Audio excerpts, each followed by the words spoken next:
નમસ્કાર દર્શક મિત્રો, થર્ડ આઈ એક્સપ્રેસમાં તમારું સ્વાગત છે. જોઈએ હવે સમાચાર.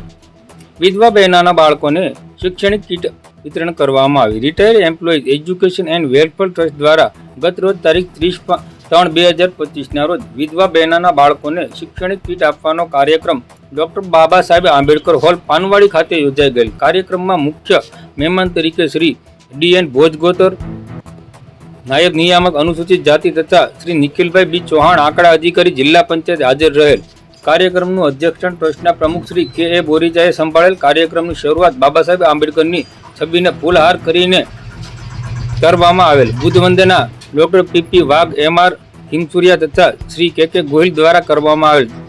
સ્વાગત પ્રવચન ટ્રસ્ટના મહામંત્રી શ્રી BB સુમરા દ્વારા કરવામાં આવેલ. ટ્રસ્ટના ઉદ્દેશ સ્થાપનાની વિસ્તૃત માહિતી શ્રી KP રાઠોડ દ્વારા પોતાની આગવી શૈલીમાં આપેલ. પ્રાસંગિક પ્રવચન શ્રી DM ભોજગોતર, શ્રી નિખિલભાઈ ચૌહાણ, મોહનભાઈ બોરીજા, શ્રી વરમોરભાઈ વગેરેએ કરેલ તથા ટ્રસ્ટના કાર્યને બિરદાવેલ. શ્રી વરમોરભાઈએ પોતાના પ્રવચનમાં રાજકોટની સંસ્થા મારા સમાજ વિશે વિસ્તૃત માહિતી આપેલ. રાજકોટમાં વિનામૂલ્યે મળતા શિક્ષણની વાત કરેલ તથા પોતે એડમિશન પણ કરાવી આપવાનું જણાવેલ. આ કાર્યક્રમમાં વિદ્યાર્થી તથા વાલીઓ શિહોર, પાલીતાણા, તળાજા, મહુવાથી પધારેલ. ટ્રસ્ટ દ્વારા અગાઉ વિધવા બહેનોના અભ્યાસ કરતા બાળકોની નોંધ કરવામાં આવેલ, જે પૈકી 172 વિદ્યાર્થીને ધોરણ 1 થી કોલેજ સુધીના એ પોતાના નામ નોંધાવેલ.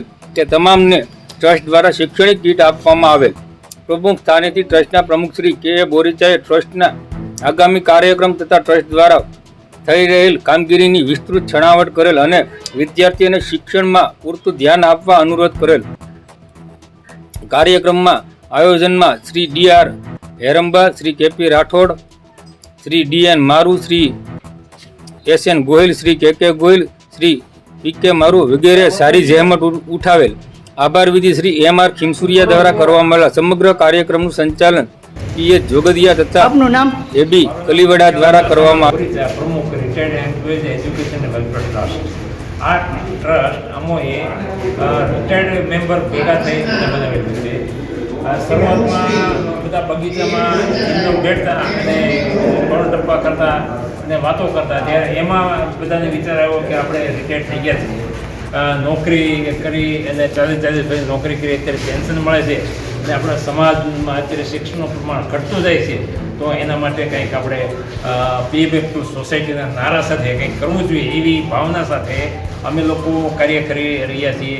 ત્યાર પછી જેમ જેમ મેમ્બર જોડાતા ગયા તો અમે એને ટ્રસ્ટને રજિસ્ટર્ડ કરાવ્યું છે ચેરિટી કમિશનરની અંદર. આમાં વિધવા બહેનોએ કેટલો ભાગ લીધો?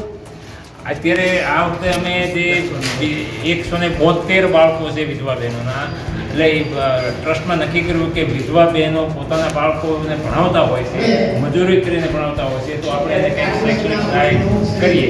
તો આ વખતે 172 વિદ્યાર્થીઓના નામ આવ્યા હતા. એની અંદર અમે ટ્રસ્ટમાંથી બજેટની ફાળવણી કરી 85,000 રૂપિયાનું બજેટ અમે ફાળવ્યું. એટલે એ 85,000 રૂપિયાના બજેટની અંદર અમો લોકોએ 172 વિદ્યાર્થીઓને કીટ આપી છે. કીટની અંદર દફતર છે, કંપાસ છે, ત્યાર પછી વોટર બેગ છે, અને અમે બાબા સાહેબ આંબેડકરનું એક પુસ્તક છપાવ્યું અને એ 12મા ધોરણથી કોલેજ કક્ષાના દરેક વિદ્યાર્થીઓને આપ્યું છે કે જેનાથી એ લોકો પુસ્તક વાંચે અને બાબા સાહેબના વિચારો શું છે એની ખબર પડે. અને જ્યારે બાબા સાહેબના વિચારો એ લોકો જાણશે ત્યારે એ પણ સમાજને ઉપયોગી થશે. અને એ જો આ રીતે બાબા સાહેબના વિચારો આપણા સમાજમાં પ્રવેશે, પ્રસરે, તો એ આવનારી પેઢી માટે ઉત્તમ છે. ઠીક છે. આવું આયોજન કરવા બદલ તમે સામાજિક કાર્યકરનો આભાર માનીએ. બરોબર, આભાર.